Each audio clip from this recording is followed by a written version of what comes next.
Good evening, everyone. It's 5:30, so we're going to go ahead and get started. All righty. Great to see a lot of familiar faces. My name is Malini Sams. I'm a principal planner with the town, and tonight I'm joined by Renee Overa, senior planner, as well as Paul Melcher, the Community and Economic Development Director. As hopefully you guys know that we are really here to help support you through the discussion tonight. But to start off, is there anyone who this is your first meeting and we'd like to give you an opportunity to introduce yourself? So if this is your first meeting, if you'd unmute yourself and go ahead and introduce yourself to the group.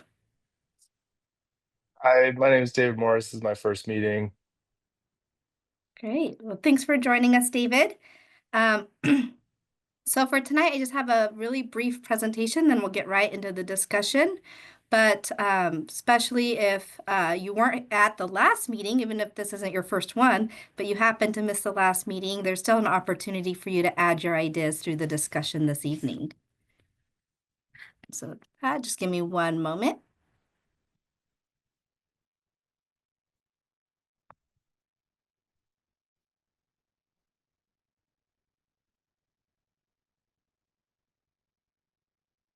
All right, so the purpose of tonight's meeting is to really look at what we heard last year, the additional guidance you gave us at the last meeting, and how that came together to formulate some draft goals, policies, and actions. So we really want to get your feedback tonight to see, does that capture everything that was heard, not only just from the community last year, but also from what you guys gave us, or is there anything missing? So again, if this is your first meeting or you weren't at the last meeting, there's definitely still an opportunity to provide additional information. I do want to emphasize again that word draft because this really is the first attempt to try to capture everything. So we will be making refinements and revisions after tonight's discussion and be sending out revised drafts later on for further review. Now, our aim this meeting is to achieve consensus on these first drafts. So as a group, you guys define this early on in the process. And really what it means is you can accept it as a whole, as what's best for the community. We may not all agree with everything on there, but we can accept it as heading in the right direction this evening. So I do want to just give a quick overview of what we mean by goals, policies, and actions. So within the 10-year plan, these are kind of this gives the town its guidance for the next 10 years. And the goals are really the bigger picture. They are the desired results. What are we striving for over the next 10 years? The policies are really the bridge between the goals and action. So they help provide the path of how to achieve the goals. And then the actions, those are the specific tasks that the town will work on over the next 10 years based on what's in the plan. Please keep that in mind as we go through the process. And another thing to point out too is because the plan is for 10 years, we do want to make sure the goals, policies, and actions are prescriptive enough to meet resident priorities and expectations, but broad enough that they'll stay relevant over a 10-year time frame. Also, before we start our discussions, I just want to remind folks of the ground rules that everyone has accepted. I do need help from everyone to make sure that this meeting is efficient and productive. We do have a lot to get through this evening, so I do ask that you try to stay focused on the topic we are discussing. We will get through all of it tonight. I'll be keeping time, but that will help us make sure the meeting's efficient. And again, our charge is to create a plan that honors what residents voiced over the past year. So this is one of two guiding principles that this group will be discussing. And the guiding principle is really what gave us the guidance for those discussion questions many of you answered in the first meeting, but also the guidance for tonight's meeting as well. So what's shown on this screen is a guiding principle related to the community's character and arts and culture. And you can see on, just as a reminder, on the left-hand side of the screen, that is from a statistically projectable survey So what that means is when you see numbers like 58%, that represents all Oro Valley adults, which 58% would be roughly 24,000 people in Oro Valley. And then the second guiding principle that this group will review is related to, again, the community character and people. This is also where we talk about being family friendly and schools as well, and also having entertainment and activities. And at the end of this meeting tonight, I will be checking back in with you all to see if these guiding principles accurately reflect what was heard. So in a moment, we are going to be using our Zoom whiteboard tonight. So I do want to remind folks how to navigate around the whiteboard. I will be moving us around a bit tonight, so this will hopefully will come in handy. But if you look at the lower right-hand screen, once the whiteboard's launched, you do have a navigation menu. So you can use the magnifying glasses to zoom in and out, and you can also use the hand to pan around. I do ask that you please be careful as you're panning around. It is very easy to sometimes accidentally erase things, and that's okay. That's why we're recording the meeting, but just please try to be cognizant of that as you're moving around the screen. I also do want to mention that we are reviewing, again, the goals, policies, and actions this evening. I did link them in the chat, so if you want to bring them up separately on your own device, you can do that as well.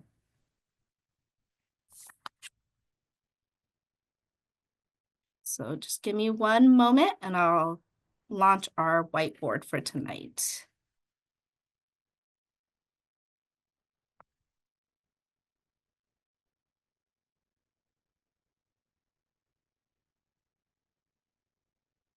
Actually, I want to also see Michael or Gabe, do you want to introduce yourselves to the group? Michael J. Paul? Yep. Hi. Sorry, I don't quite yet have video. I will get that on in just a couple minutes. My name is Michael Paul, and I'm an Oro Valley full-time resident and privileged to serve on the Historic Preservation Commission. Thank you, and thank you for joining us tonight. Gabe, do you want to introduce yourself if you're a bit able to? Hello. Yeah, no, I've been trying to come to the groups, but I haven't been able to because of my schedule. But I've been able to make it to this one, and I saw the recording for the last one, so not all behind. Great, thanks, Gabe. And I see Jane, you want to introduce yourself?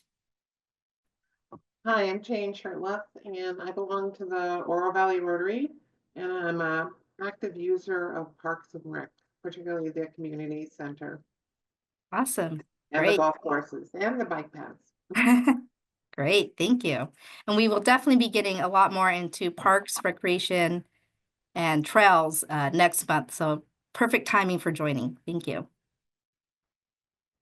All right, so in one moment, you should see the whiteboard come up. Whoops.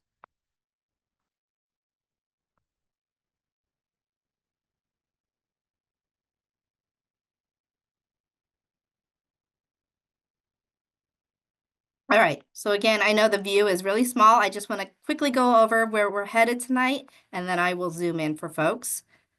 So we have 5 areas we want to touch on, and then those 2 guiding principles. Again, I will be keeping time and pace for the meeting, but please help us be efficient by sticking to the area we're discussing this evening. We're going to start off in our purple column. So we are going to start off with supporting all ages and some of the comments you gave about those and the goals, policies, and actions related to that. We're then going to go over to the green column, which is fostering a sense of community. There was a lot of some overlap between what we discussed and ways to support all ages and how to foster a sense of community. So that's why those are kind of next to each other. We're then going to talk about quality schools. Then we'll head over to the blue column to talk about arts and culture. And then we'll end up our columns on the orange side, which is the central gathering area. And then again, at the very end of the night, I will check in on those guiding principles. Now, if you are able to, we love to hear your voice and see your faces. So if you can, have your cameras on and raise your hand and unmute yourself to speak, that would be great. However, you're also welcome to put your comments in the chat, because what's most important is that we're hearing from you and getting all your comments down tonight. So I'm going to move us over to our purple column so we can get started. Again, if you need to use that navigation menu to adjust your view, please do. Looking in the purple column, there were a fair amount of comments related, and I know these are too small to read. They're really just for reference, so please don't feel that we'll be summarizing these here in a moment. But we did talk about ways to engage all ages, opportunities for programs, events, and facilities for families, housing and employment opportunities, and then programs for older adults, as well as transportation options for older adults. And then we talked about maintaining quality medical services as another way to support all ages. So I'm going to, move us down. Just give me one moment. There we go. To our table. So this table, not only is it in the chat if you want to bring it up on your screen, but it was also emailed out to folks. So if you are using it on your own device or you printed it out, we're on the purple tables, if you will. I do want to walk us through the table and then we'll get right into the discussion. But on the first column is the community guidance. Again, that's what we heard from the community through the statistically projectable survey.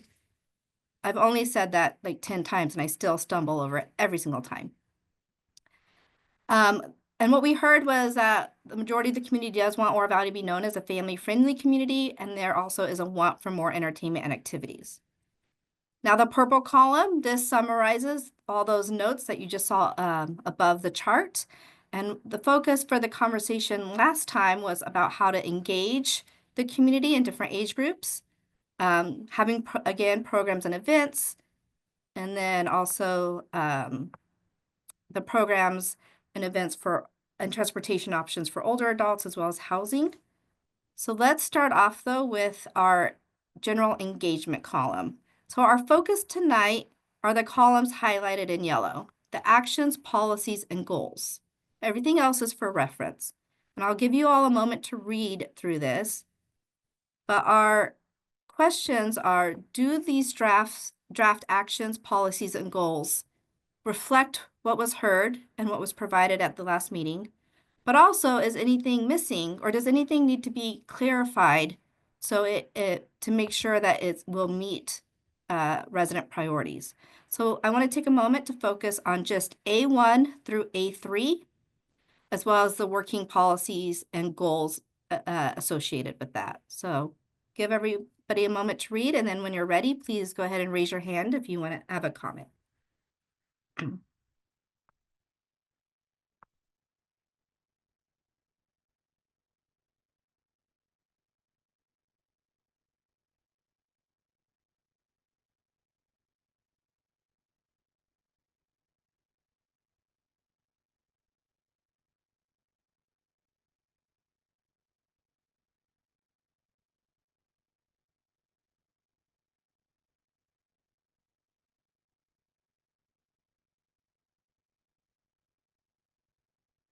Emily. So I'm reading here youth, and I think it might, like, I would like to see a little bit of clarification on what you mean by youth, because sorry, I'm here with my kids. They're fine. It's just you're gonna hear kids in the background. I have seen a lot of programs in Oro Valley for the ages 5 and up, but not a lot for the under 5. And so when we say youth, I'm not sure what that means. And I think it could mean older teenagers, it could mean younger. Maybe we could clarify that a little bit. Yeah, so for this action, it is related to increasing opportunity, the goal of increasing opportunities to be more involved in town decisions and planning. So it would be probably more the older youth or teens. Under 5, maybe more involved in the programs and things like that nature, which we will get to lower on this chart. I don't know if that helps clarify or address. Yeah, I just mean, like, maybe when we are talking about youth in general, you could clarify maybe like the first time the age group that you mean for youth, just to like Sure. be really clear. Yep, age group.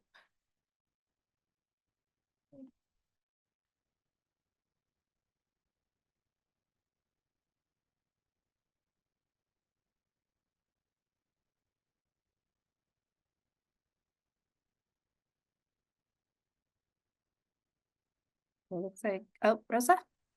Melanie, I think you did a good job. I think that for civic engagement, we do a really good job of bringing in the teenagers with the Youth Advisory Council. And I've seen them a lot at council meetings, and there might even be one or two of them on this Zoom. So I think it's good, and supporting diverse and easily accessible opportunities for residents to participate is good. The only thing I might add there is, to encourage more involvement in town council meetings, because that's where everything happens. In the town council meeting, that's where all decisions are made, because people are often saying, well, why is something like this, or why is it like that? Well, it happened at a town council meeting. So anyway, maybe just add that, for the civic engagement, because that's the most important aspect of our government. Very good point. And that's a good segue also into our next group, but I do want to, I think you're absolutely right. There are some youth on this call. So maybe if don't want to put anybody on the spot by any means, but if any of the youth who are on the call, if you think A1 would help get more of your peers involved, if there's anything else we can add to help encourage their involvement, please put it in the chat or raise your hand. And then Diane? I'm looking at, this looks good. I love the collaboration. Anything that collaborates, I am all for it. And I took to heart last week some of the comments about families with children in the summer. It's too hot to be outside, and some of the programs are very expensive if you have several children. It seems to me that when a school is not in session, it should be in use. And I would love to see some collaboration, Rosa, with your group for the teens from the city, or even other organizations in the town, working with the schools to be able to use their facilities, to be able to collaborate with them, especially when we're talking about gathering places. We've got schools, and it seems to me they would be great gathering places. I know where I used to teach long ago in Washington, all they'd charge us would be the janitorial fee, and anybody could use the school when it wasn't in session. So I would love to see that happening more. How do we collaborate with the schools to meet the town's needs as far as culture, gathering places, and arts? Yeah, that's a good one. I got your comment down, and yeah, we can look at adding that. Joanne?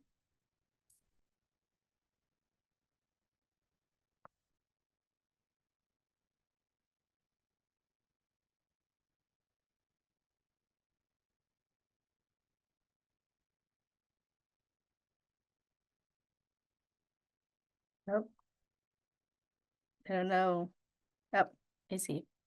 I think you're still muted, Joanne.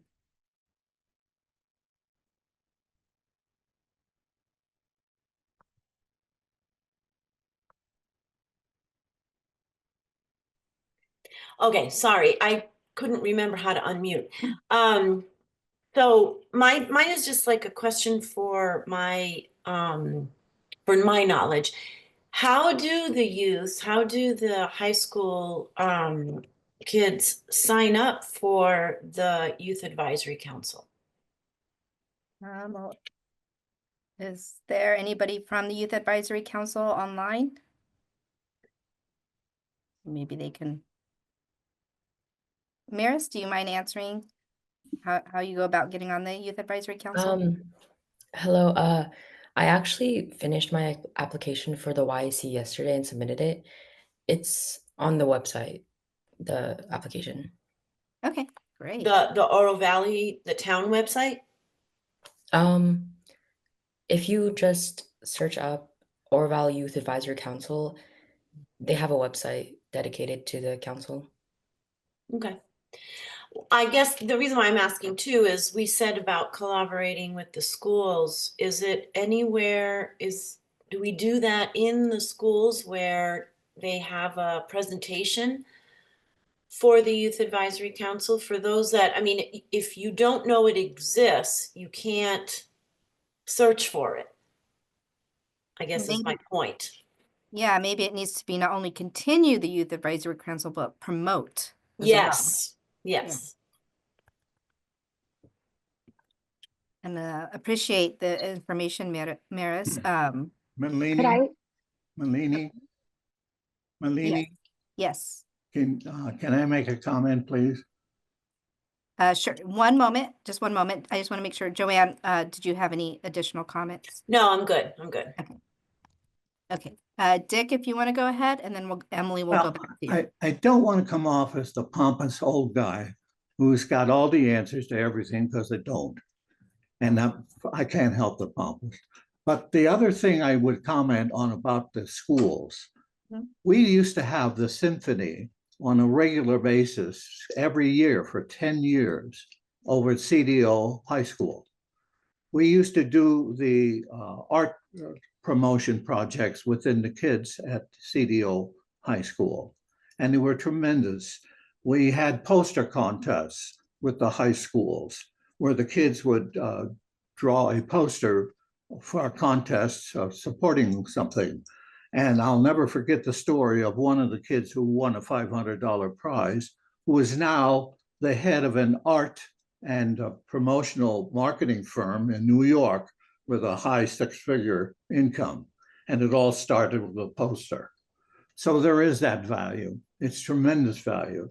But I think we would be unreal to think they're going to just throw open the doors and we can come walking in and do something.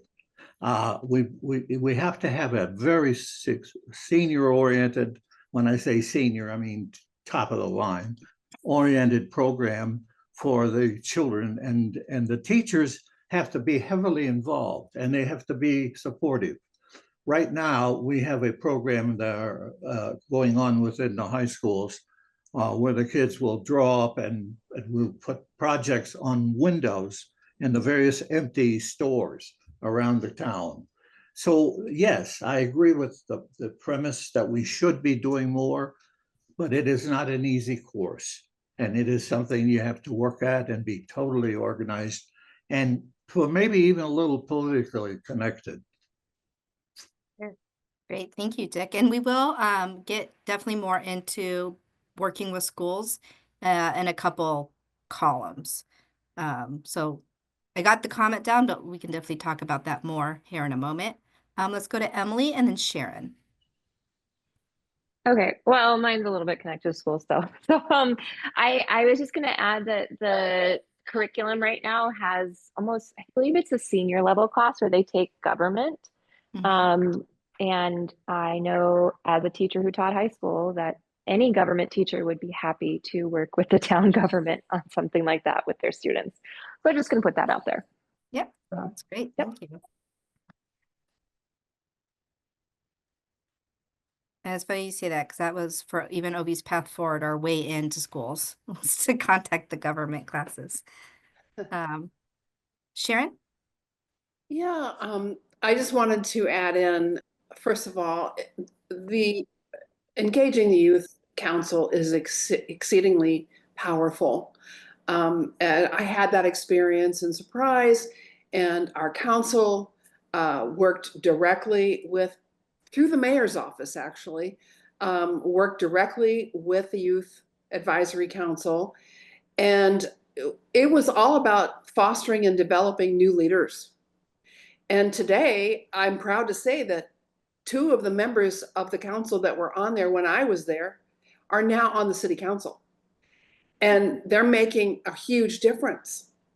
They have fostered relationships since they were in high school. And so it is a very powerful opportunity for the youth to help create the community that they want. I always used to say, we're not creating this community for the old geezers like us. We're talking about creating a community for the future. And so bringing these young people in from the high schools was so incredibly powerful, and to this day is powerful. And I would agree with Joanne that, again, promoting it is a big deal, because you don't know what you don't know. The kids don't know what they're missing out on. When I first started the youth council in Surprise, it was small, and now it's pretty intensely engaged with the city council. So I think it's a big deal, and especially for, even for opportunities like this. The reality is, we're not building the city for geezers like us. We're building it for the future and for the kids who want to be here, who live here, and maybe want to stay. Maybe they want to pursue a career here, but we want them to stay, because that's what makes the community vital. It's really critical. So I see the engagement, and if there is an opportunity through the mayor's office to engage directly with the schools, I say hallelujah. It works.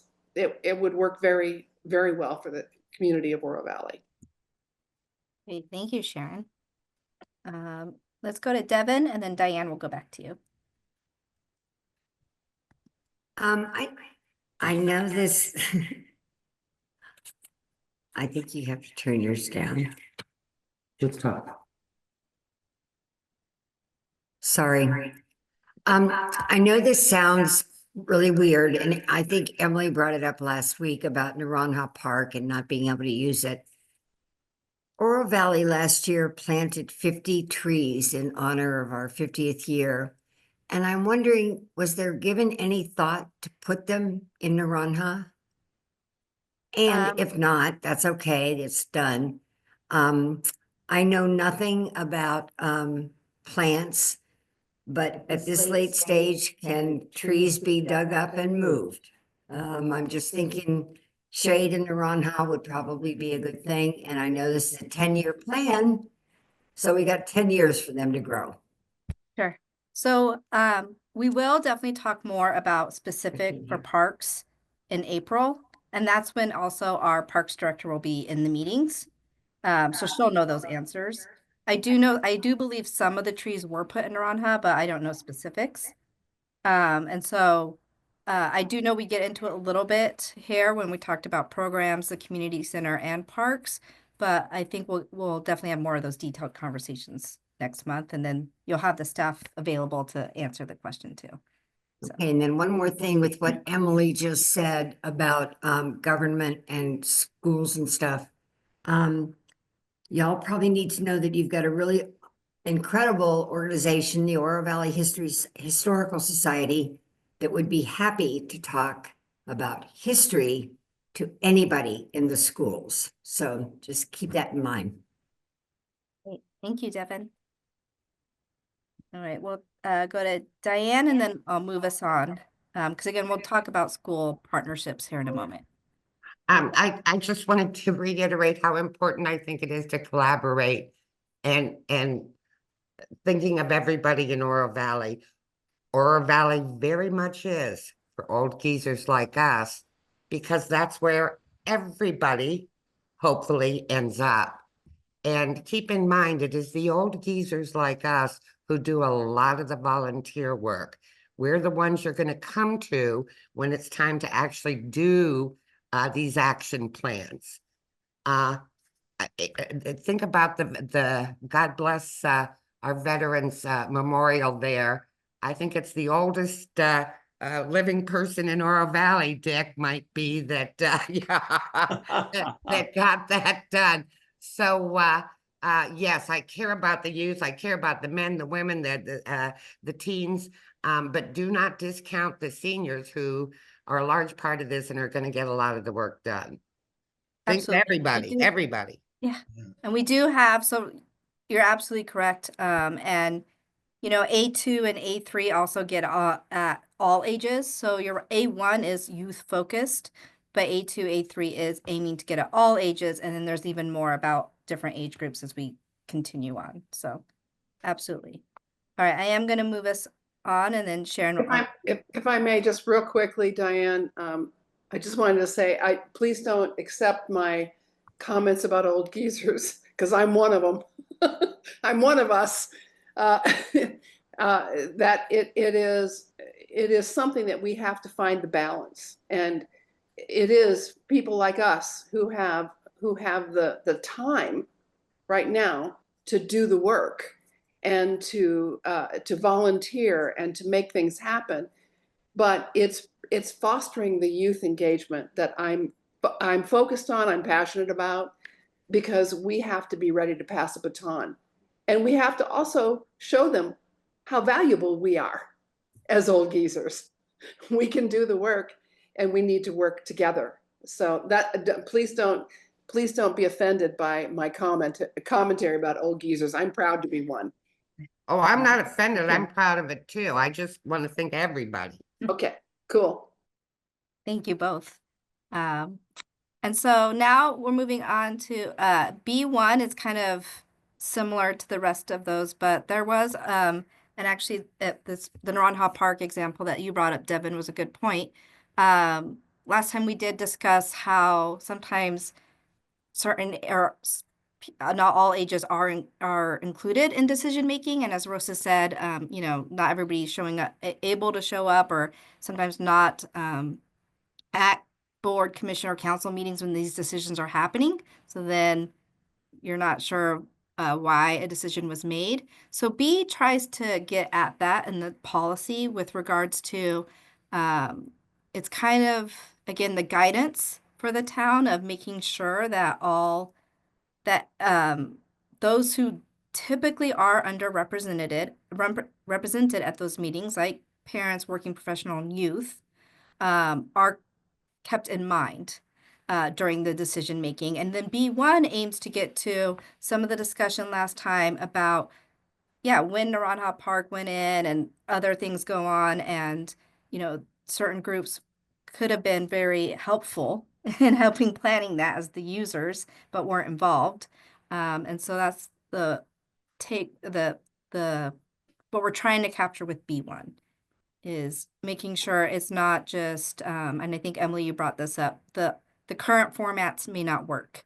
So making sure there's a whole lot of opportunities for people to get involved by not just coming to council or a board or commission meeting. So, Emily? I really like this, and I appreciate that you heard my feedback about like using different formats to get feedback. I would also add, you know, when we did the pump track, one of the reasons it's so amazing is because I believe they brought in people who were like extremely knowledgeable about a pump track, and they were the ones that like sat in the room and talked about it and helped design it. But when we did something like the splash pad, it was an online survey. Oh, Anna says hi. Hi.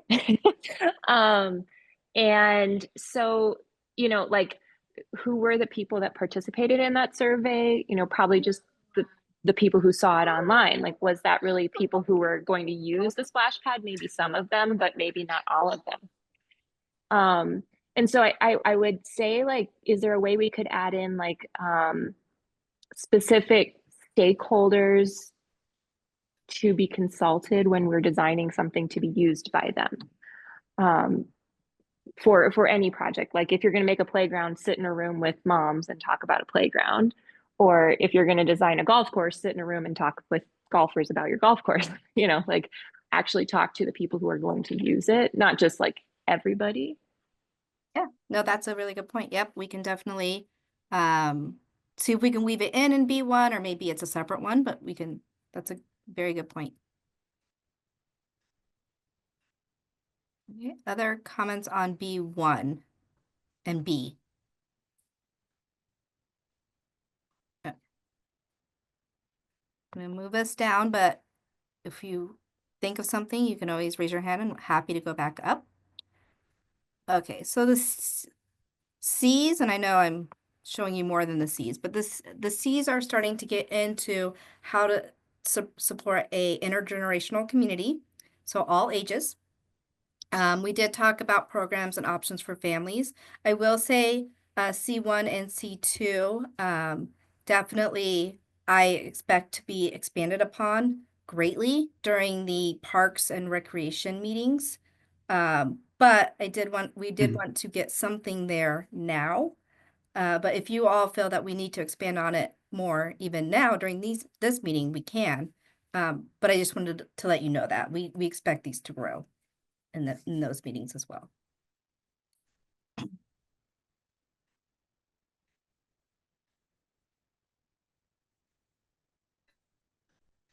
Rosa? So I have a question. You're not thinking that the early education program would be a primary thing, but more like an augmented thing? Not like Oro Valley would enter into early education. Correct. It Right. would probably be Be like through partnering. Parks and Recs, Yeah. augmented. Okay. Yeah. Mhm.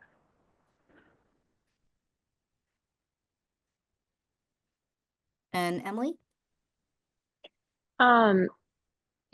I think the one big thing as I was reflecting on last week's meeting is like the indoor facility need.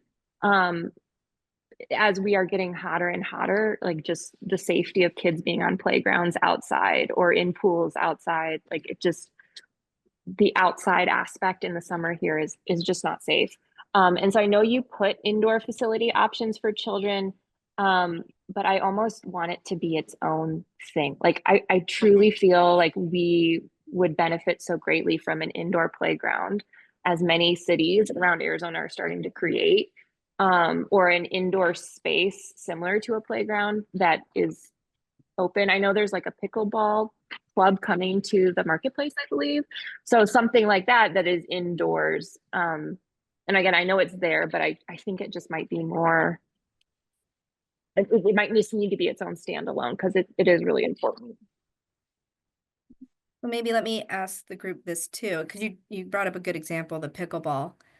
So are you thinking it's possibly something that the town could explore to provide, or is it attracting providers like a YMCA and I'm asking this to the group, because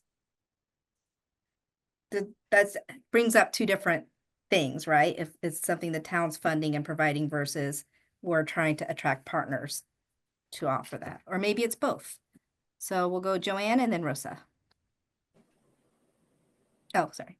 Okay, so I think it would be more of a partner thing. I mean,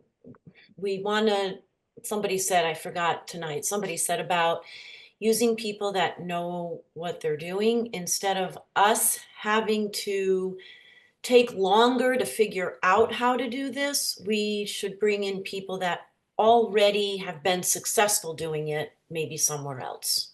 That's my 2 cents. And then Rosa and then Sharon. So I think the businesses might be better at it. Like I know I moved here when my daughters were 6, but prior to that, we had to drive a bit because they located it where there was more density. So it wasn't like, so we may not have enough density, but anyway, it was a franchise and it was early development type, art classes and gym classes, and it was designed for kids, 1 through, 6 or 7. So I think maybe attracting businesses would be because it was a lot that they offered. So you could they had like a parents' night out type thing, and they had all types of like programs you could sign your kid up for like 2 or 3 days a week.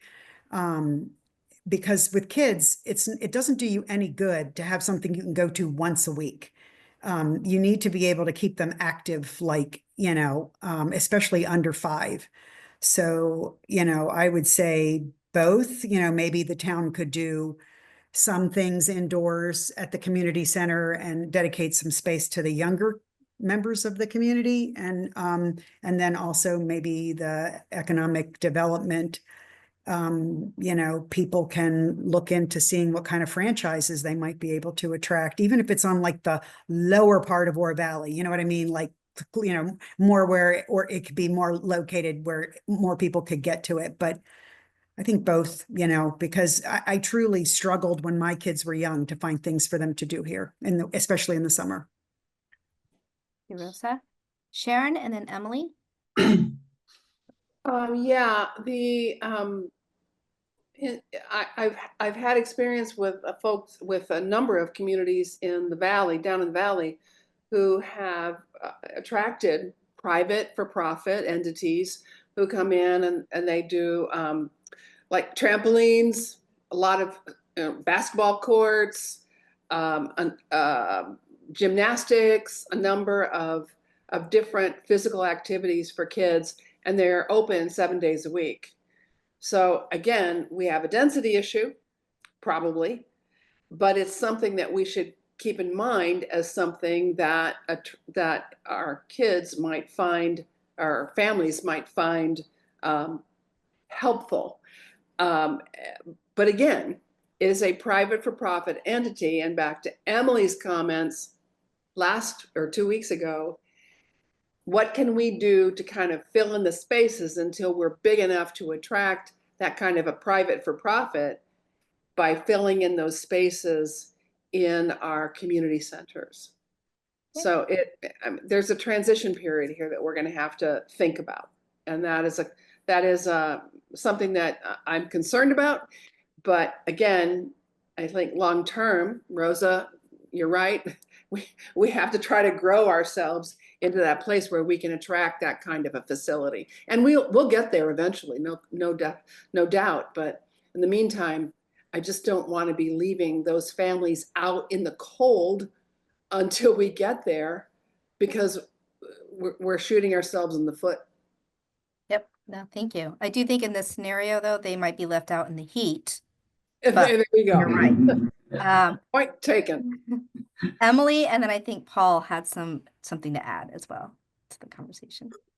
Yeah, so I want to clarify. So we do have My Gym, which is an indoor gymnastics facility for kids, and we have Heart and Soul, which has 2 locations. One is a gymnastics only, and then one is like a dance studio.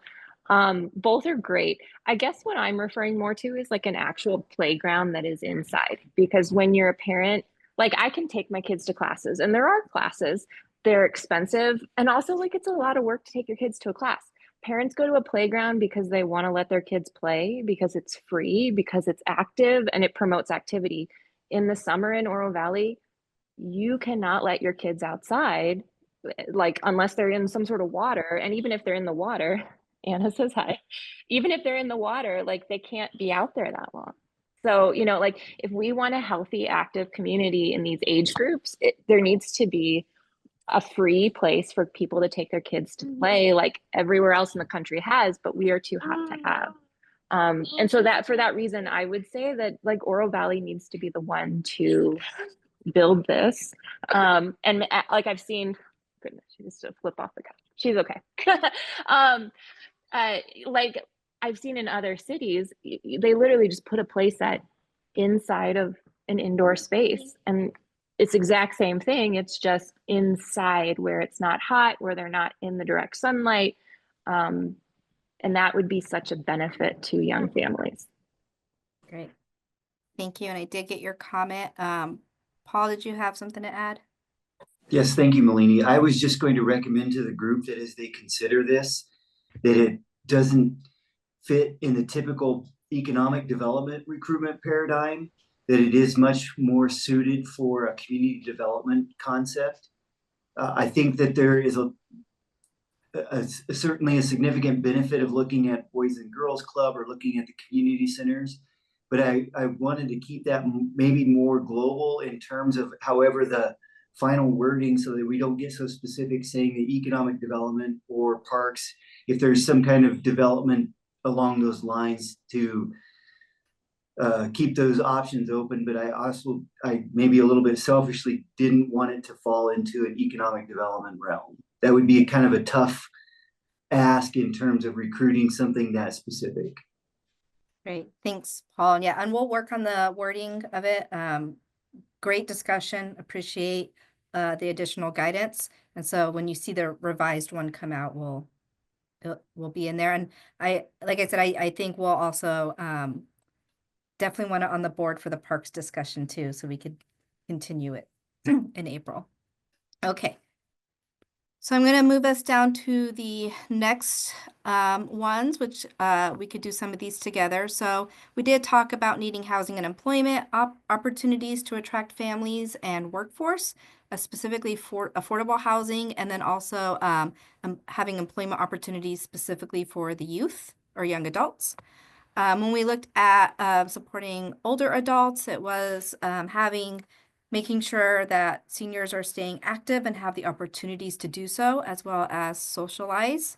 And then having the transportation available for seniors, as well as medical facilities. And I do believe the medical services was kind of all ages. So I'm going to kind of move us back over. So we're looking now at D1, D2, and then all the A's. Rosa? So, because of our meeting Tuesday, the word affordable just jumped out at me. Do we want to make that consistent with what we decided Tuesday? Attainable and accessible housing versus affordable, because they didn't like that word affordable.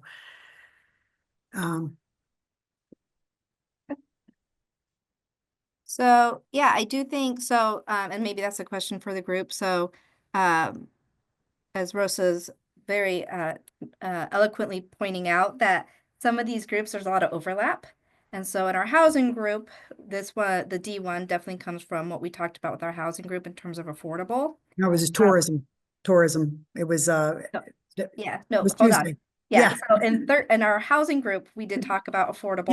Yeah, we talked about and we have affordable. How that D1 comes from that group. And that's what this group talked about as well as affordable. However, to your point, in our economic development group, we also have housing goals in there to attract workers. And that's where we talked about having attainable and accessible, I think. Adequate. Yeah. Adequate, accessible.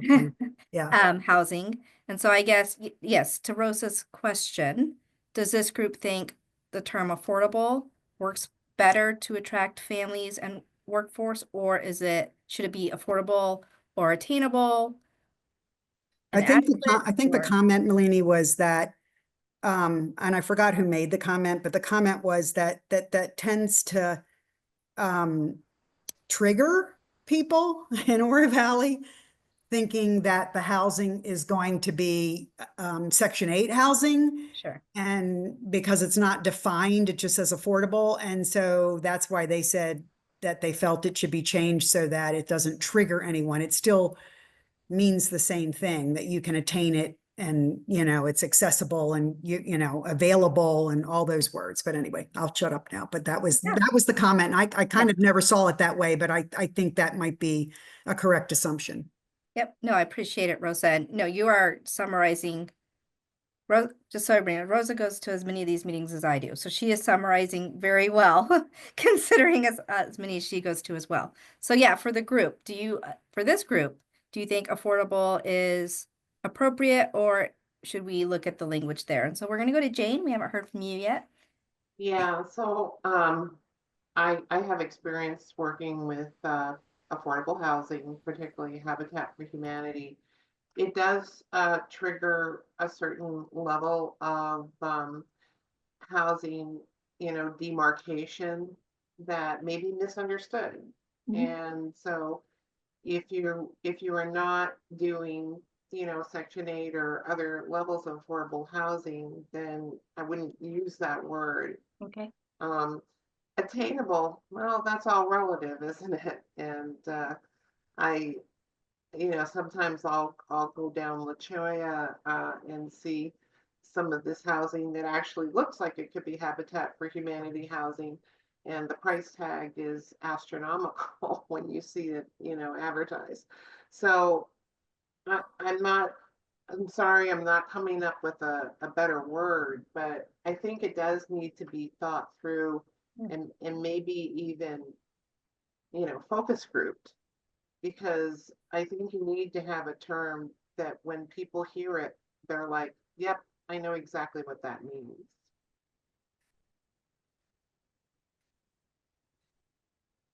Yep, and I think, Rosa, that might also get to your point too, that affordable by itself without the context.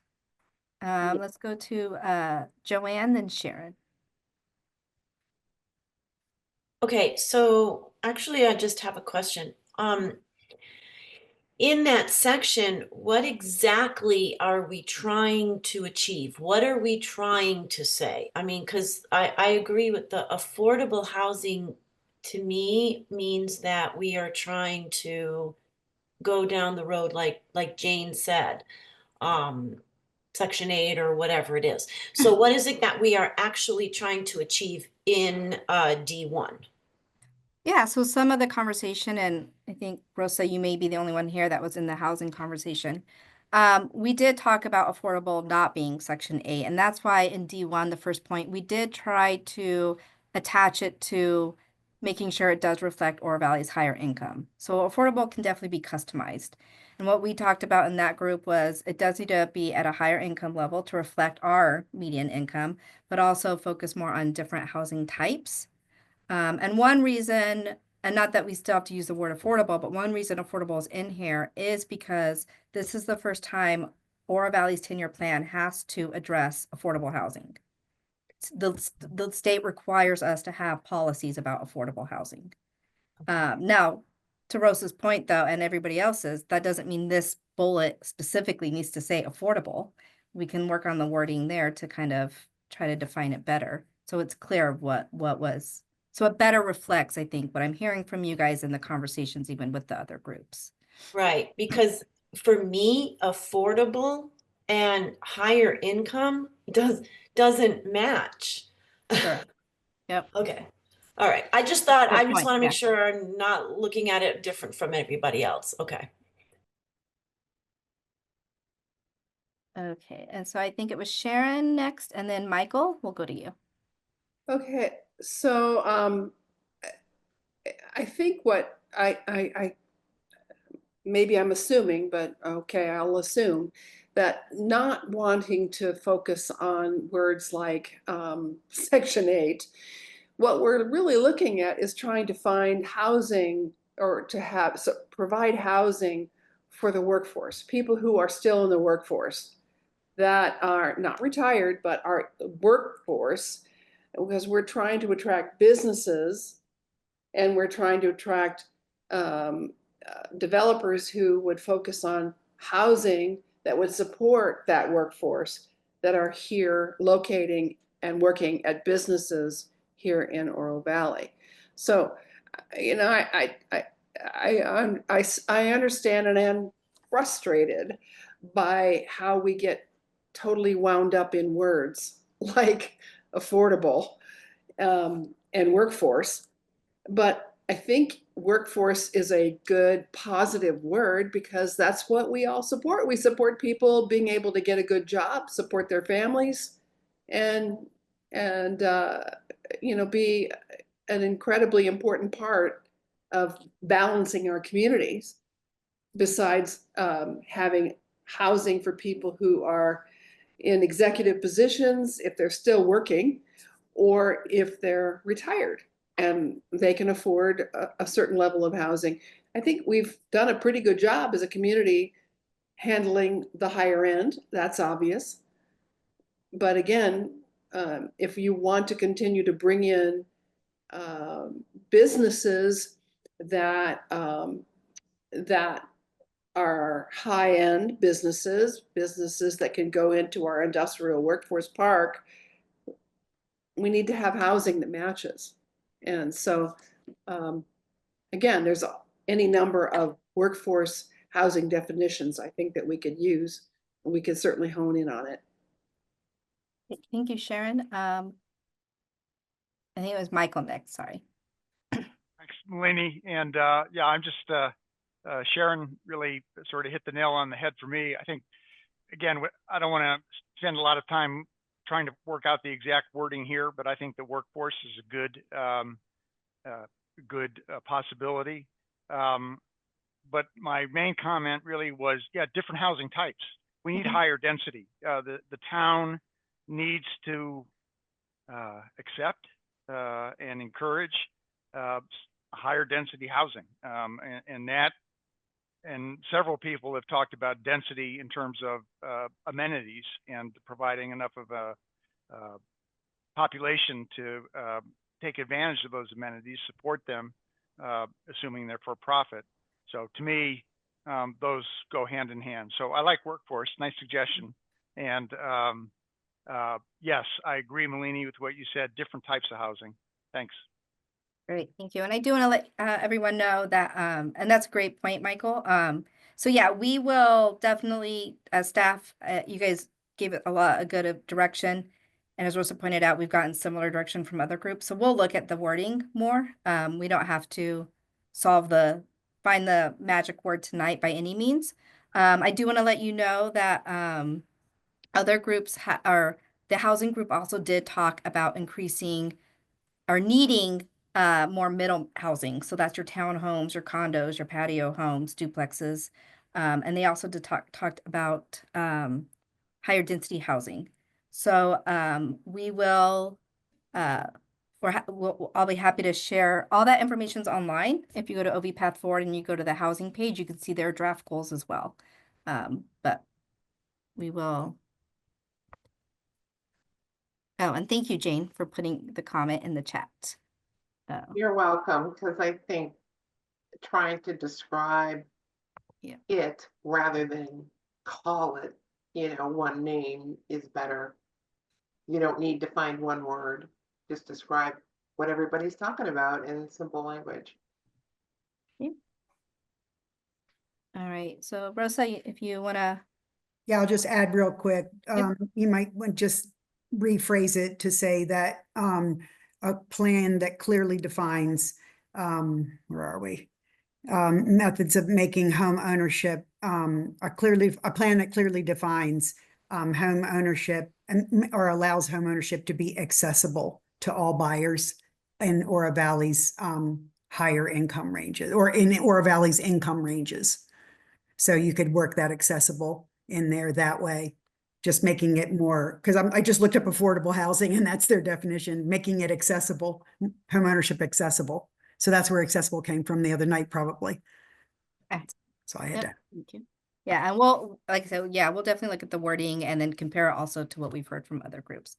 So I'm going to move us on. Just real quick, sorry to butt in, but in terms of home ownership, which I totally agree, but given that there are a lot of young people who really don't want to buy a house, they want to rent. I think we have to look at that as part of what's attracting a workforce is people who want to be able to settle in, rent. They just don't want to put down the kind of roots that's required to buy a house. Yep. And so that I think that's something that we need to focus on as well. Yeah, that's a really good point, Sharon. We do need all housing options for folks. All right, I'm going to move us off of housing for a moment. Is there any other comments related to D2, A1, or A4?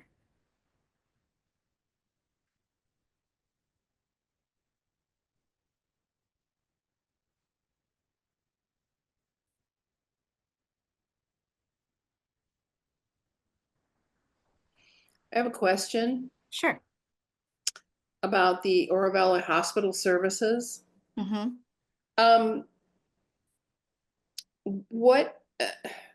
Okay, so when families are growing themselves here in Oro Valley, do they enjoy family services at Oro Valley Hospital? Is there a women's birthing, or are kids born elsewhere is what I'm saying? Yes. Because that is a big deal. And again, an experience that I had up in the valley is that in Surprise, there was no hospital. It's 150,000 people.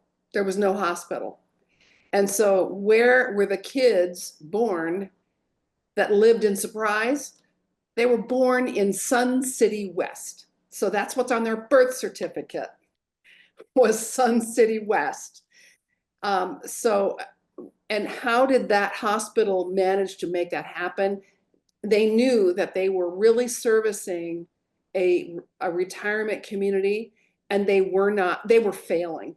And so the only way to make it work was to build a women's birthing center, women's health center, so that so surprise children could literally be born right across the street in Sun City, but at the hospital that was available to them, and it was close. So they literally had to find a way to attract something other than Medicare reimbursement.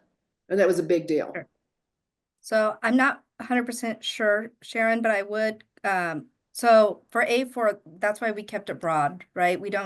So we can kind of work with the hospital to see what services are needed and the community to see what services are needed versus specifying services in the 10-year plan. That's why it was purposely kept broad, especially with the 10 years in mind. Emily and then Rosa. I can just answer your question.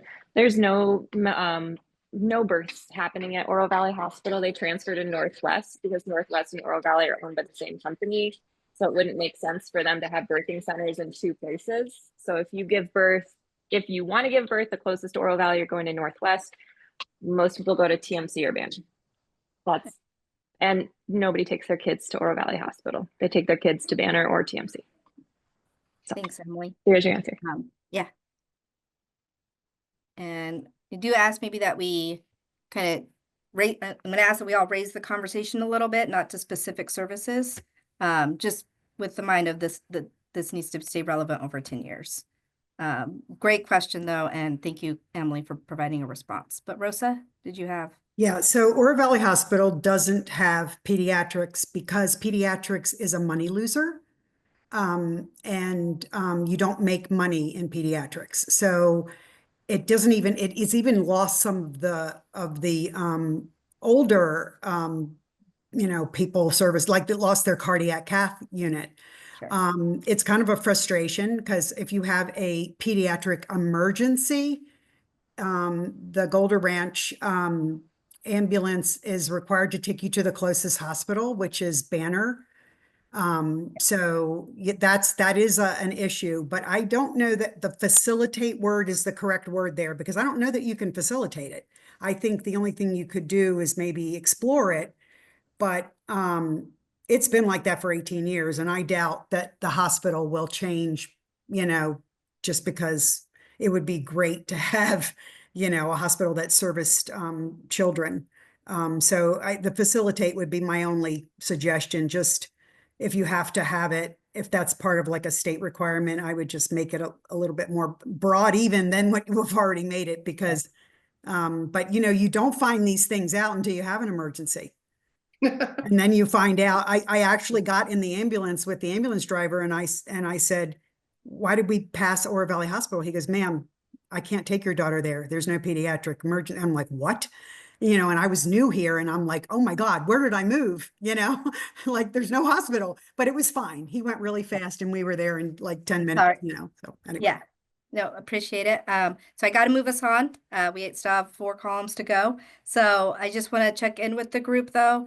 A lot of great discussion. And I'm glad we started out with this one tonight. So, but does everybody with a head on or thumbs up, are these headed in the right direction? Knowing there's going to be revisions? All right. Okay, so our next area, there's some duplication here. So it was about fostering a sense of community.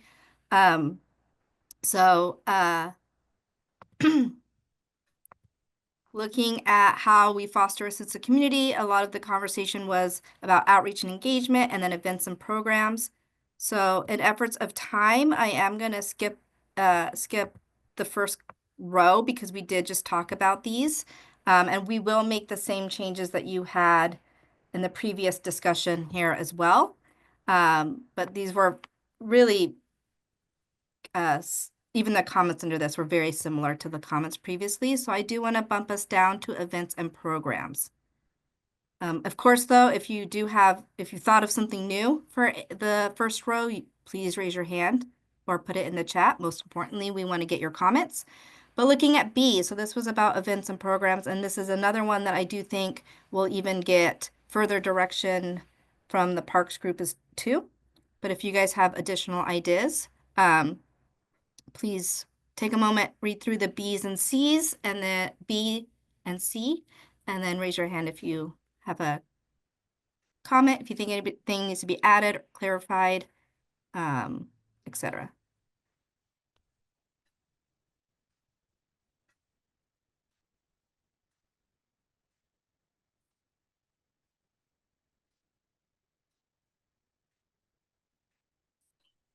And I do want to mention where C comes from is, so we did hear from the community, and if you remember, our charge is to honor what we heard over the last year. We did hear from the community a big value of Oro Valley being quiet and peaceful. We didn't further discuss this last time. That seemed pretty straightforward, but if you guys have anything to add, please, I want to make sure we get that this time. Jane. One of the surveys had asked the question about how important views are. So I guess my question is there anything that needs to be put in about maintaining that, height restrictions for buildings or whatever to maintain the views? Sure. So views are definitely going to be discussed also by the development group. And there is in that guiding principle a item about limiting the height. So that is included in the 10-year plan. And protecting views. Sorry, I should have both. Any other comments or questions for the B1, B2, and C1?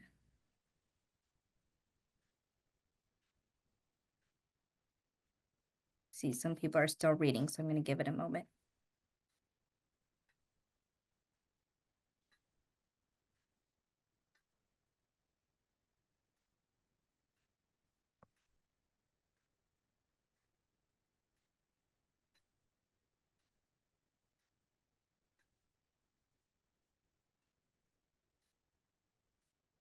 Right.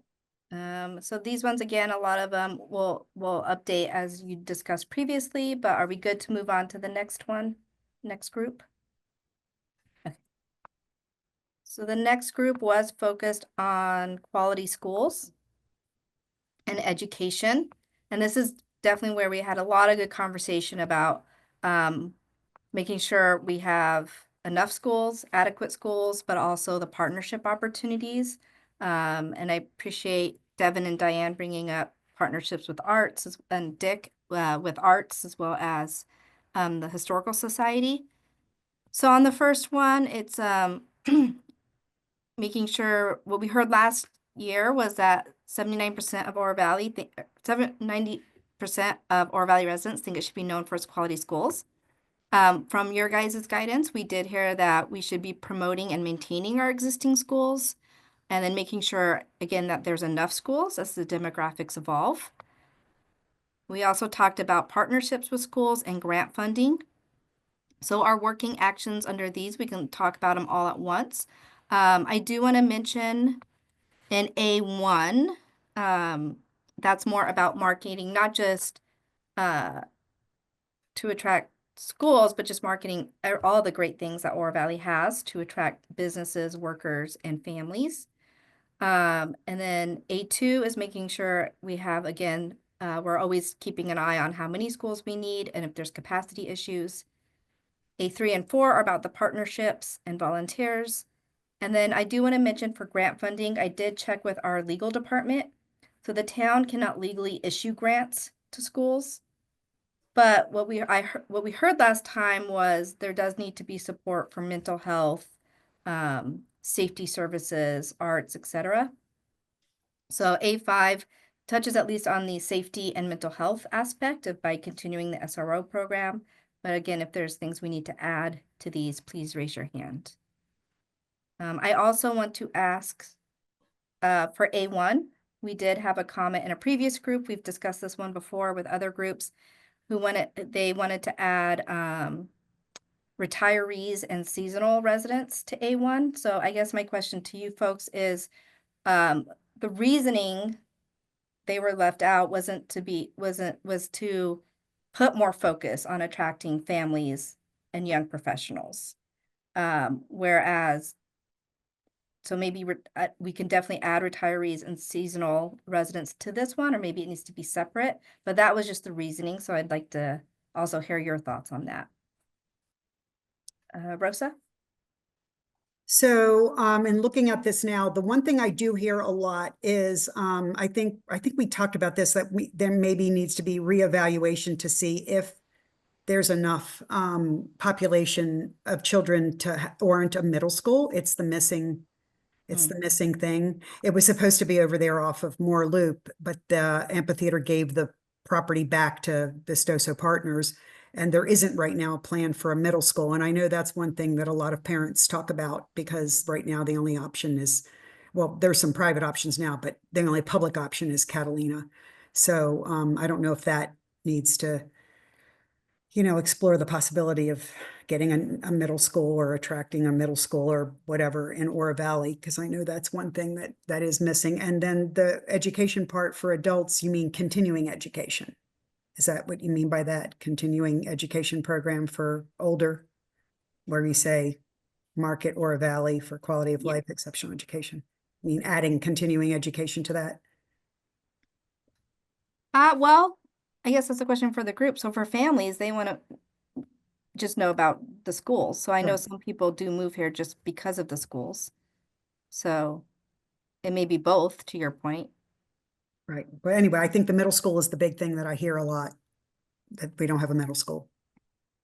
And so maybe for A1, though, to your point, we could say schools, so it's more clear, and then continuing education. Right. Okay. That's my comment. Okay.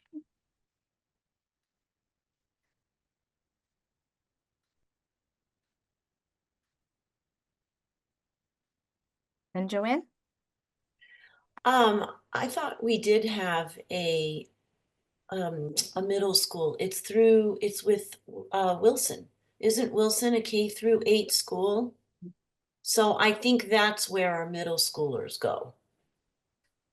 Yeah, and and again, this is a question for the group. Rancho Vistoso area doesn't have a middle school. The whole northern end doesn't have a middle school. Well, yeah, Wilson is at a little bit south of Tangerine. So yeah, Rancho Vistoso, correct. Yeah. So do you think A2 is broad enough that it could also be a middle school? So we kept it at just future school capacity, which could be all schools. Yeah, I think we may need another one, is what Rosa was alluding to, right? I mean, Another I middle think school. it's okay. I mean, just that you might just want to say, all I know is that is a big deal north of Tangerine, because Right. those kids have to go to Catalina, and most parents don't want that drive and don't want their kids to go there. So anyway, I mean, we don't really control the schools, so it's sort of like support the building of a school. But I think what we said in one of the meetings was maybe going back and reevaluating the amount of children that may have changed in the last 10 years, because Yeah, so that was this meeting, and that's where A2 is. So we do, just so you know, with every rezoning and all development cases, we do work with the schools so they know how many kids are going to be added to their area. And so that's why we put continue to report on the adequacy. Yeah, I think that works. Also, I don't know if this is talking about schools. I don't know if like older adults without children would really need to be added in here, because as far as most of them are concerned, they don't really care. They've already grown, their children are grown. As far as the schools, how good the schools are, I don't know if it matters to them. Okay.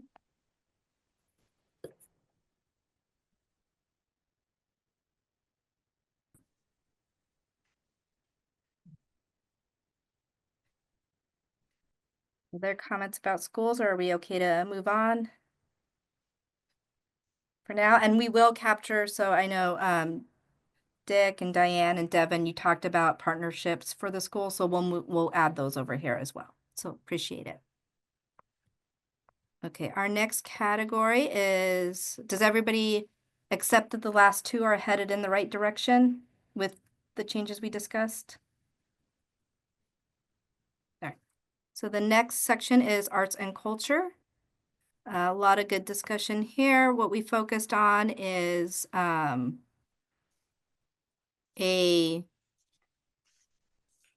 art center.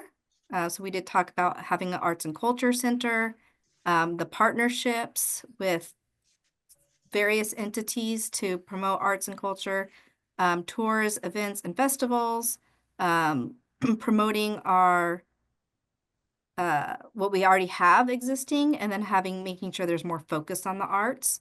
So I want to start us off at the top. So first, our goal and our policy at the top. You can see those there if you have comments on that, but also our actions. So let's start with A1 and A2. So Bill, put your hand up. Yeah, hopefully I actually turned on my sound. Good for me. In terms of that very first one under working actions, I like that very much. I think maybe there's a possibility to add a little bit of language to it. And one of it would be when we're talking about corporate sponsorships and donations there. I would say corporate sponsorships and donations, as well as donations by individuals, so that we kind of cover all of that. And secondly, for this to be doable, we're going to need help from the town. We're going to need help from the economic development staff and assistance through the process. Ensure economic development and development staff as our assistance through the process, so that we put it in here that we understand, that we're not asking, the town is not being asked to fund a bunch of stuff, but to support it and things like the staff, where that can be helpful. And then, of course, in that first paragraph, we're talking about the ability to raise the funds to actually make that happen. Okay, thank you, Bill. I got both those comments down. Malini, Yes. I'd like to take a second, if I might, and support Bill. People don't realize, I don't think, the importance that having Sorry, facilities like he's talking about. Dick, if I may, sorry, I don't mean to interrupt you.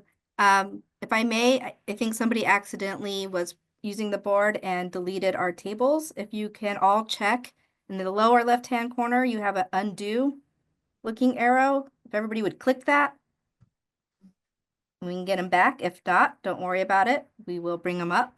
There we go. Thank you. Dick, please continue. Okay. Yeah. Yes, I apologize. Okay. I've known Bill for a long time, and his integrity is impeccable. His attitudes are great. And the idea that a man of his stature, he's willing to put it to this, is terrific. I've had some experience in fundraising, to say the least. We started out with nothing when we started out for the idea of the memorial, and Bill's at the same point. But Bill's approach and Bill's has to be a little bit different, because his appeal is performance, and you need a facility for performance. We did go through this process some time ago, back around 2005. And in fact, we even put together an entire project, but the town didn't support it at that time. Now, when I say that, I'm not trying to poo-poo what Bill's trying to do. What I'm saying is it could have been done for a much cheaper price. But now we need to get behind it, because there are other communities who are doing this. And if you look at the distance between Saddlebrook and River Road, there are no indoor performing facilities that exceed 750 seats, and most of those are schools. And there is a demand in this community, whether we want to admit it or not. There is a demand for the culture that this kind of a performing arts center brings. I can recall meetings with Hanson, the director of the symphony. He got all excited when he said, my gosh, we need a new facility.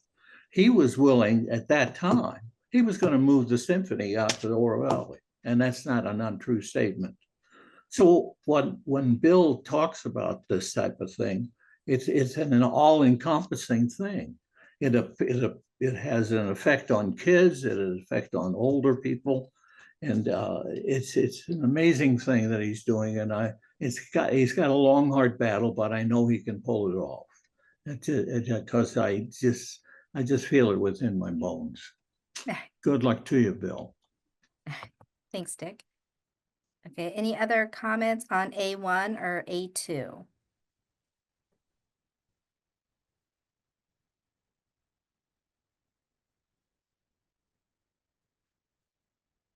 Bill. Oh, and you're muted, Bill.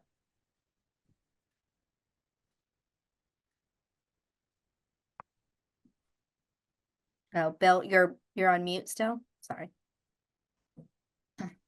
That figures. I can do that every time. That I was looking at it, and there's been conversation about the calling it a performing arts center as opposed to an arts and culture center. And when putting this in here, it's indicating that I think we would be better off to do exactly what's in here in terms of an arts and culture center, so that we can widen the use of the center to artists and any kind of arts and culture event that would be held there. So thank you. Thank you.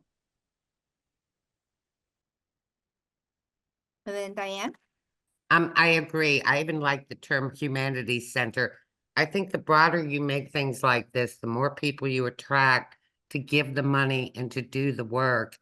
And I think what we would ask of the town is just to think, yes, that there will be enough obstacles in the way, and for the town to agree that they would support this, facilitate it in any way that they could without breaking your backs.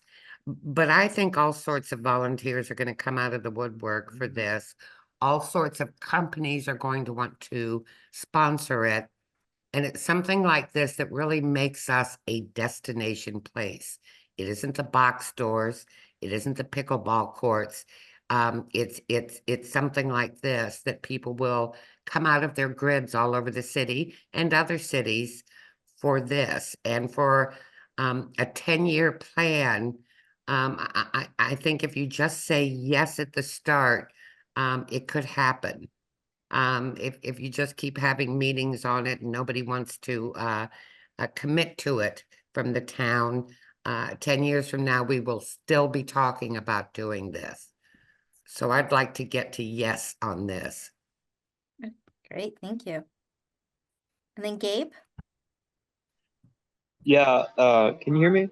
Yep, absolutely. Yeah, I would like to say that the humanities sort of kind of idea is definitely, it's not just, in my opinion, it's not just something that's a good idea, but because it's kind of like a little bit of like a new little thing that'll kind of differentiate, kind of like a special little thing, if you know what I mean. It is, I would like to just put out there that I agree it is a pretty good idea. Okay, so is everybody seeming, again, just a head nod or thumbs up of adding arts, humanities, and cultural center? Yeah, getting lots of thumbs up. Okay. Now we'll go to Rosa and then back to Bill. I actually was a little further down. I was reading, is it okay to comment on something? Yeah, Yep. so the Art Advisory Board, because when I read the notes, I went and did a little research. Didn't we had one and then it was disbanded?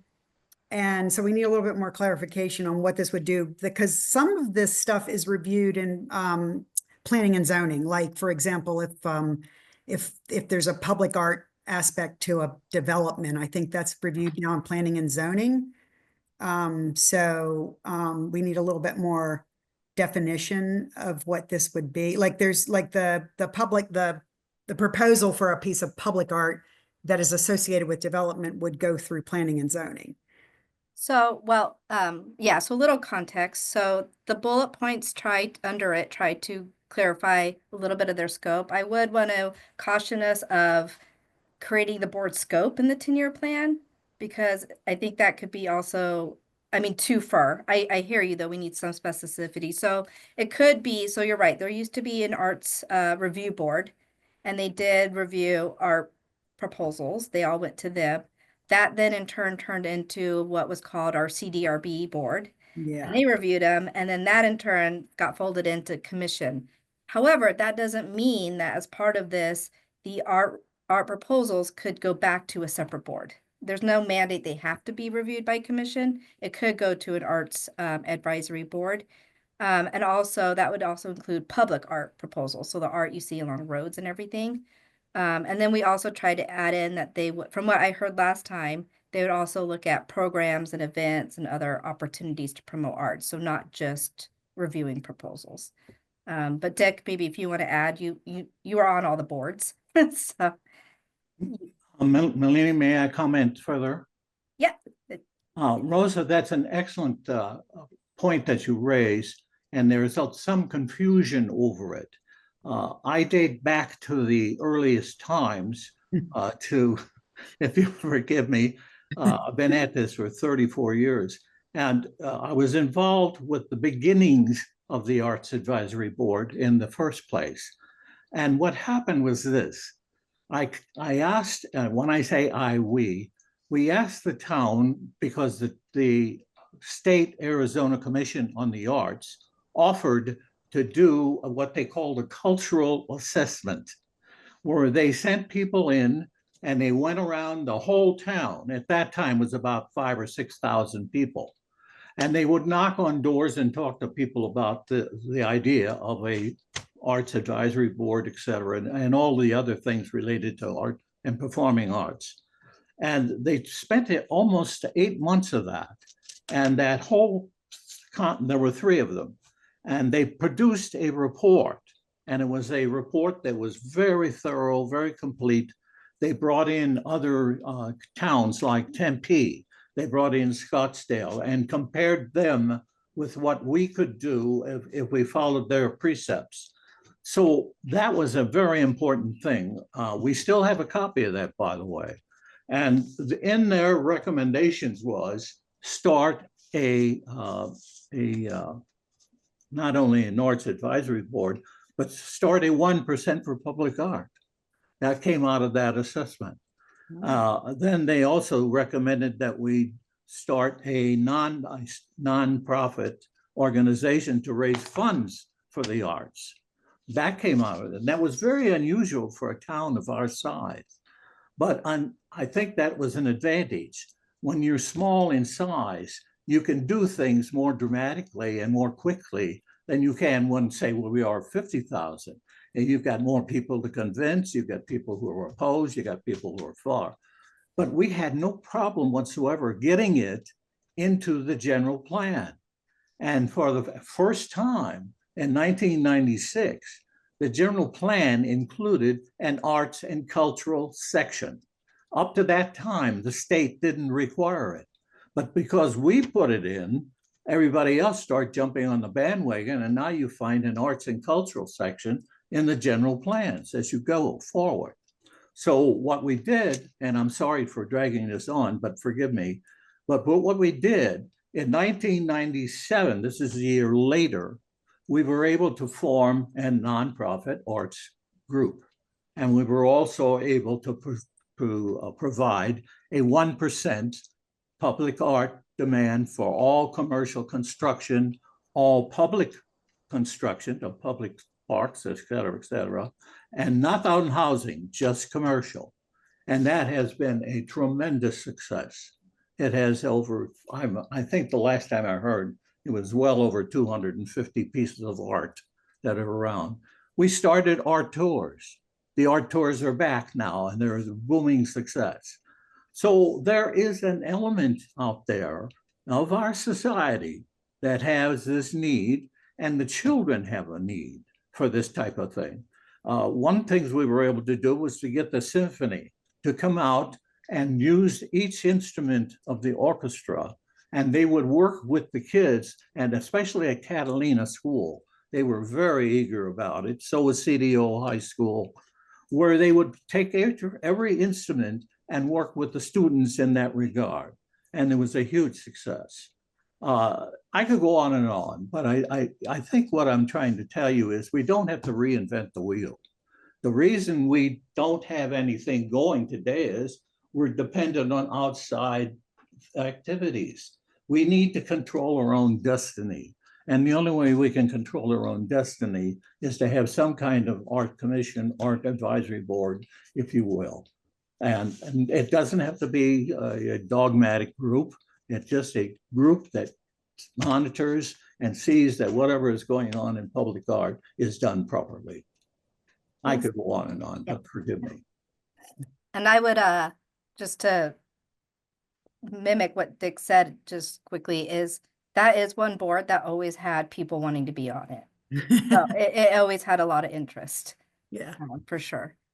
Well, I would just say this, I don't know how much more of this I can be involved with, but I hope you understand why we need to vote this on the general plan and let the public vote on it, I think. Right.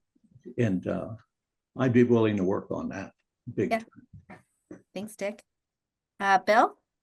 And then Yeah, Sharon. thank you, Dick, for that. And you have been a mentor of mine for 19 years I've been here. So I learn something from you every time.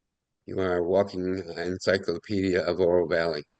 Just to update, even though it shows, we have in fact formed a 501c3 that in fact will very shortly. We formed it. We're waiting for the last things from the state, but then we'll be able to get donations and we'll start seeing some of that coming out. And the second thing is we have raised the money for a major feasibility study that's done by a company that has done dozens of these around the country, bigger than what we're thinking about as well.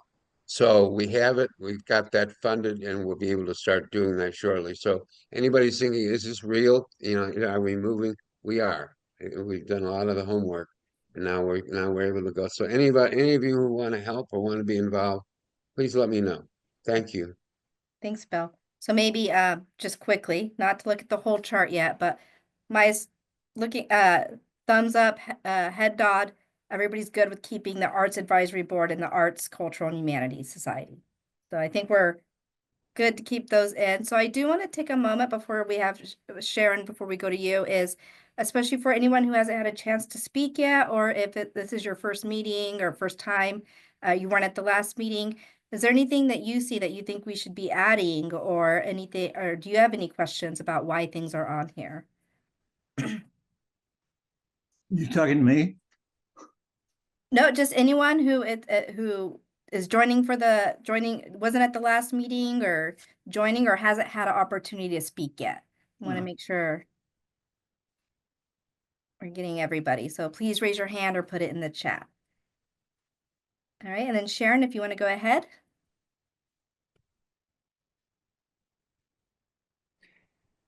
Well, first of all, thank you. Thank you to Dick for your commentary about getting in now while we're still a small community in control of our destiny. Because as we know, the state is doing everything they can to close out our own local control. Correct. And so it is a very important thing. There was never a more enlightening or rewarding opportunity for me in this life of working with local communities than just that, working with local communities, because you can be in control of your own destiny. And the bigger you get as we grow, the more difficult it is to try to get that movement towards one thing, because there are so many more asks of things. And if we want the humanities and the arts to be a defining part of our community, then we need to commit to it. And I'm all in, and I'm all in. I said last meeting, I'm more than willing to work, be a part of it. I believe in the humanities, it's one of the things that attracted me to Arizona, actually, was Lorraine Frank, who was the executive director of the Arizona Humanities Foundation. She was one of the founding members, and she and I talked about it when I first came to Arizona, and I began to really realize how much more there is to the arts and our history and building a community. We have to take all those components into consideration. I think it can be a defining moment for our community to get behind a humanities center where we're doing something a little different. Yep. Thank you, Sharon. And yeah, I think we all definitely agree to make sure that's. Malini, Yeah. Malini, Yes. I'm sorry, I'm butting in again. I need to say two things. First of all, life is short, art is long. You go through our history of civilization. We've had art and history together. All you have to do is go to a cave in France and you see it. And what we are trying to do here, and I support the Historic Society. I was a joint founder of it with Jim Cree, the town founder, and Pat Sparrow. And our intention was to combine the history of the town and try to preserve as much as we possibly could and tie it all together in a nice knot with the cultural and arts aspects of it as well. It's dragging its feet because it's not being supported properly. And I wish we could put more pressure on them to support it, but it is at least a designated site. That is, Steam Pump Ranch is now a designated site, thankfully, and they can't destroy it without some kind of a replacement, etc. But forgive me for interrupting, but I needed to say that. Thank you. And before I move us on to the next one, I do want to, that was actually a really good segue, Dick, I do want to check on the history part. So we definitely have a lot on here about arts and even in the policies of the goal about cultural significance. A3 also talks to making sure there's programs, events, and opportunities to connect residents to the past. But is there anything, we didn't get as much into those historical resources. So is there anything that needs to be added? You brought up a good one about, making sure Steam Pump is preserved or other historical sites. So maybe I'll even defer to Devin with regards to your work with the Historical Society. I think Michael had to leave earlier. Oh, I turned you off. Oh, now you're muted, Devin. Dick, thank you for that. Here we go. I totally agree with you.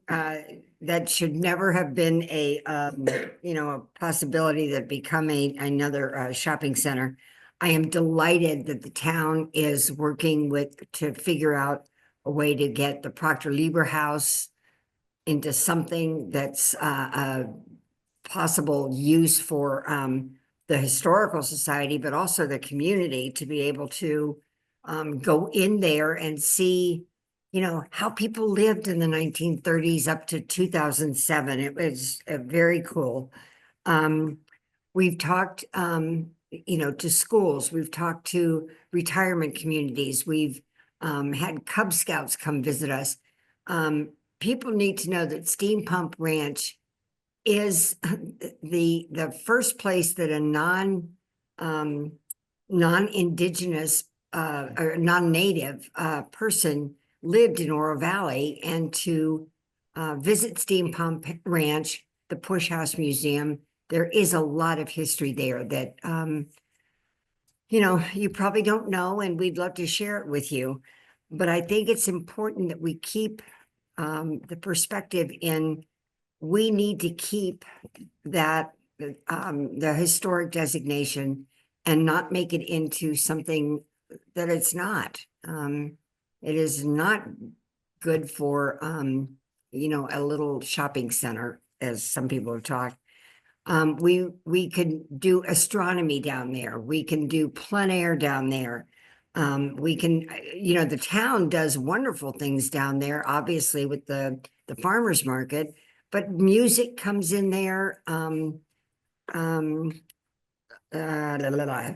The Devin, garden, oh my God, you all should see the garden now. It's actually a garden. It's gonna produce this year and we're excited about that.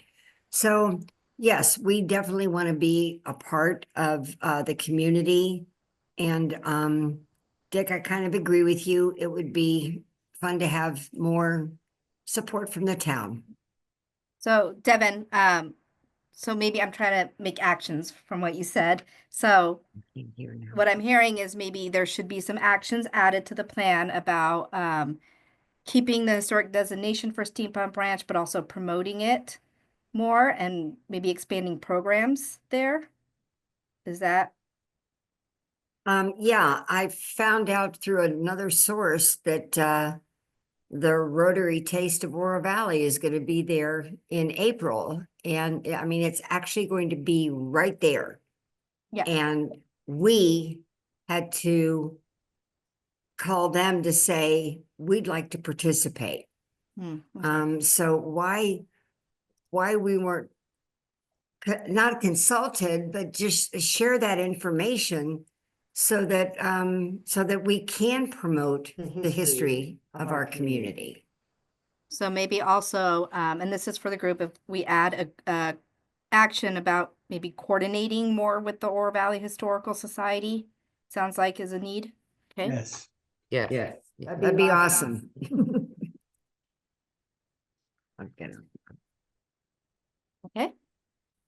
And then Diane, and then I'm going to move us over. That's what I was going to say is to coordinate within the town. They are under the auspices of the town because the town owns the property. There's a disconnect, Malini, and it would just, that's one of the reasons I keep bringing up this database, but also that you've got a historic preservation commission that doesn't work with the historical society, and collaboration makes things go much more smoothly. Yep. And so I did add, thank you, Diane, for clarifying. I did add coordinating with the Historical Society, but also that there's the disconnect between the town, the Historical Society, and even the Historic Preservation Commission. So we'll work on an action for that. All right. So is everybody, again, thumbs up, head nod, accept these as a good first draft, making those additions and clarifications? Malini, yeah, we have been told with the Historical Society that we are not permitted to coordinate anything with the Historic Preservation Commission. Okay. Due to conflict of interest.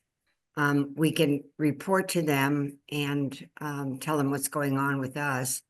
But I don't know how much collaboration there can be with that commission. Okay, that's good to know. Okay. And we do, and that's a really good point, Devin, and we do review all these actions with the appropriate staff members too, to make sure we're not overstepping anywhere on what can be done and can't be done. So appreciate that clarification.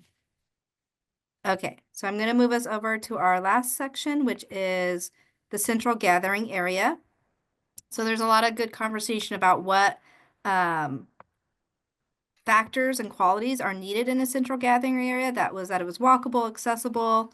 There's space for events, arts and culture. Definitely needs the opportunity to draw people in. We did talk about that there could be more than one gathering area, maybe a hub, and then kind of branching out other areas. We talked about various locations, and then connectivity was brought up a lot. So connections to the loop, paths, other ways. So our goal, actions, policies, and goals under this one. Our goals is creating that unique space. Policy is facilitating the development of that space. And then when we're looking at actions, we did want to acknowledge what you all said with regards to the marketplace being a possible opportunity, but also then making sure it's connecting it to all the various areas around it. So there's Steam Pump Ranch, Rooney Ranch, if you're not familiar, that's at the end of First and Oracle. That area, San Dorado, is kind of where Chipotle and Mod Pizza and all that is. And then, which would create that kind of corridor of various spaces you can get to. Increasing walkability, and then having that space for events and cultural activity. And efforts to make it unique would be having wayfinding information. You guys did bring up that when visitors come, they need to know that these even exist. So awareness, and then making it unique through its architecture, public art, and having those experiential uses. I think Rosa and maybe Bill and a couple others brought up having like restaurants that are unique to Oro Valley that you can go to. So I'll give everyone a moment to read through this. And then, of course, if you have a comment or question, please raise your hand. And again, if you haven't had a chance to speak, please do. Or if you have other ideas for central gathering areas, please raise your hand.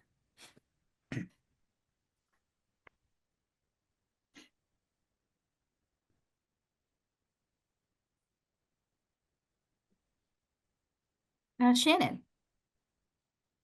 Hi there. I'm new to Oro Valley. I moved here just this past summer. And I missed the last meeting, but I watched the video. My understanding is that there's a plan to change the Oro Valley marketplace to a village center. Is that correct? Or is that just an idea? It's not. So there's, yes, there has been a plan approved to put in a couple hotels and some apartments. And then in that area, if you're familiar with the marketplace kind of next to the keg, Yeah. they are going to have some space, some grassy areas, some amenities, but there's definitely opportunity to possibly even go further with some of that. Okay, great. I was just, that was just causing me some confusion. But it's a really great space and I would love to see more done down there. It's a great space. Thank you. Yeah, and you'll actually probably see, so they're moving forward on a hotel along Oracle. So that actually will start soon. And then pretty quickly after, I would assume it's going to be fairly quick. Some apartments will be going in along Tangerine. So they are starting to get movement in terms of breaking ground out there. So you all should expect to see some changes here soon. Rosa? Yeah, so the entertainment area in Village Center is what it's going to be called, is a lot more scaled down than what was proposed by the developer, because it turned out, and I just went back and researched this to make sure I was saying this correctly. On November 1st council meeting, a statement was made from the dais, quite unusual, to clarify an article that was written that said that Oro Valley wouldn't participate to do the entertainment, wouldn't cooperate or participate. Or anyway, the truth of the matter is, and that came out in that statement, is that it is a very tricky little area, because it's like an environmentally sensitive area, but it's also like a ravine. And so in order to create like a flat area to make like a gathering area there, it was estimated, and this was in 2023, at $9.5 million, because of the nature of the topography and what it would take to engineer the area. So the problem was that the developer wanted to be capped at 3 million and wanted the taxpayers of Oro Valley to pay the rest. And that was an estimate. So the council declined to enter into that agreement, because they didn't want to lose the impact fees that they would get from the developer for that plan. So what's there now, I think, is like more scaled down. And it is related to the fact that the property owner wanted to keep the apartment amenities not have to do them on the property. So some of that's being, with permission, transferred to that middle area. So there'll be like some, I think some kids' playgrounds and some like bocce ball things, and there will be like a grassy area, and that'll be like, I guess, between the keg and like where the Walmart, the area next to the Walmart is my understanding. So that is planned for that, but the apartments probably won't be finished for 1.5 to 2 years. So it's a ways down the road before any of that gets built out, because it's related to both, I believe, both apartment complexes, and only one is proposed for now. So. No, I appreciate the extra information. Again, I'm going to ask us to pull up a little bit and level of detail for the 10-year plan. I mean, I know you were trying to answer the question, so definitely appreciated. But in terms of the action, and I think that's, and Russell, you make a good point. We did talk about the entertainment district being scaled down a bit. So that's where the kind of connectivity to those other community possible places too, to help out with that, since it is being scaled down. And maybe if there's opportunity to incorporate some more space for events and art, so. And Shannon, did you have your hand back up? Or I don't know if it. You're good. So any comments or changes, additions, clarifications for this one?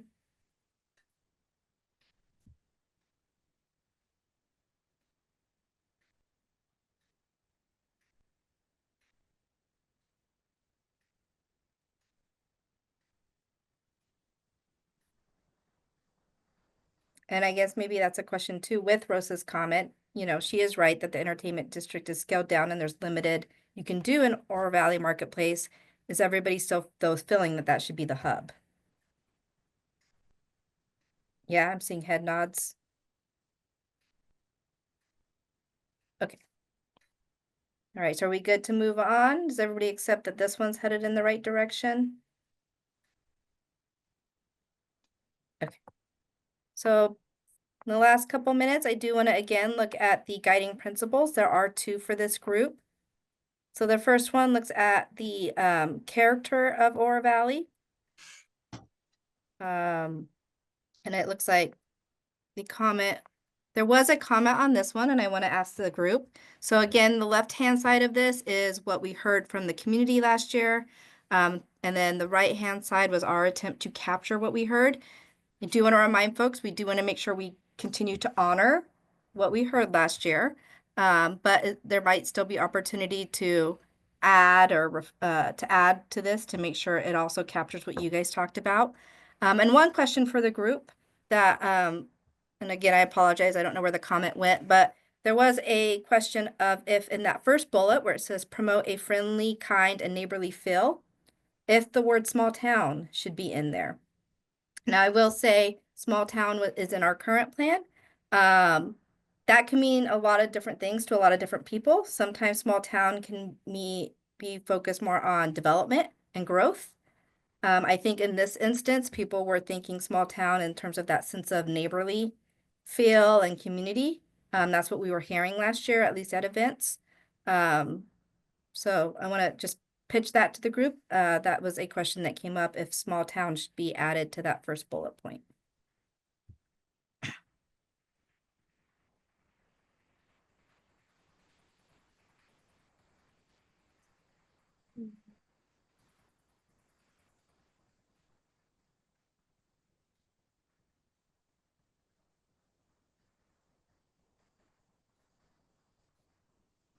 Diane?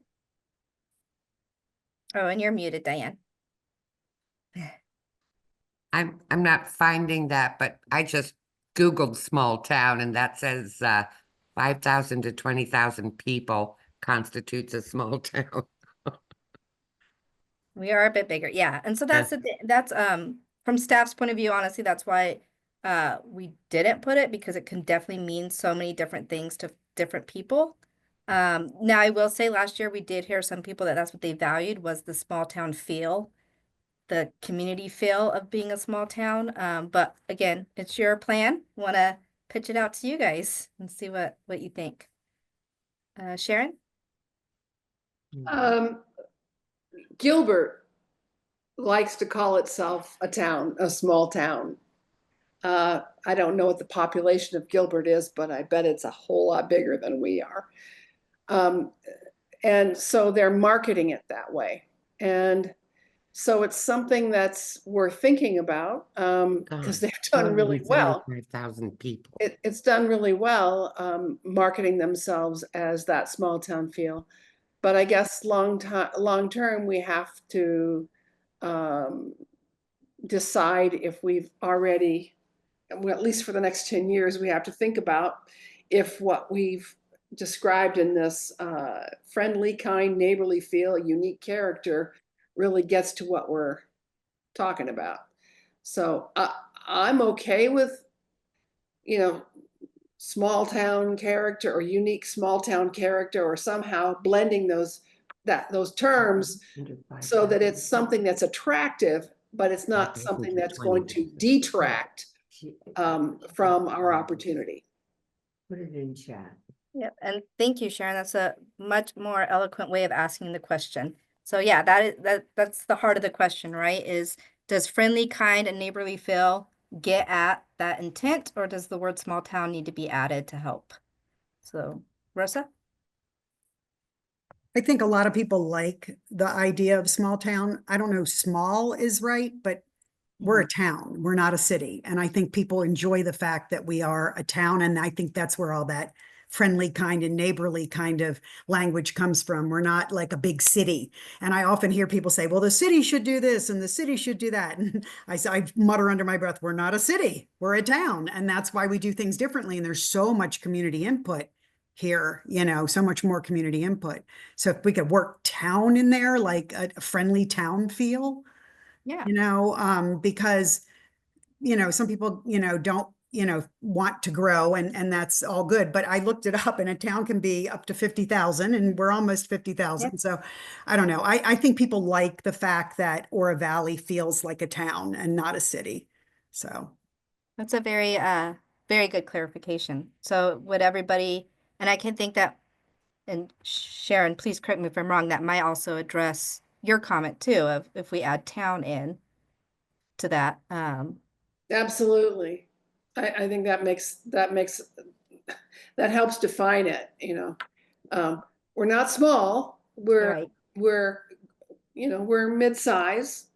When you look at the number the number of cities in the United States, it's amazing to know how many of us are actually more our size rather than big city. And that's part of the attraction. That's what people like. So that's why I'm here too. So I think you need to work it in, but you don't have to get stuck on the small town thing. Great. Just work it in. I think you've come close. Yep, we can do that. All right, just in essence of time. And again, if you have other comments on that guiding principle, we can take them. But I do want to check in on this guiding principle. It was about being, family friendly, attracting a young workforce. And again, we do want to make sure we're still honoring what people said last year. But any thoughts on this one in terms of maybe areas we can clarify?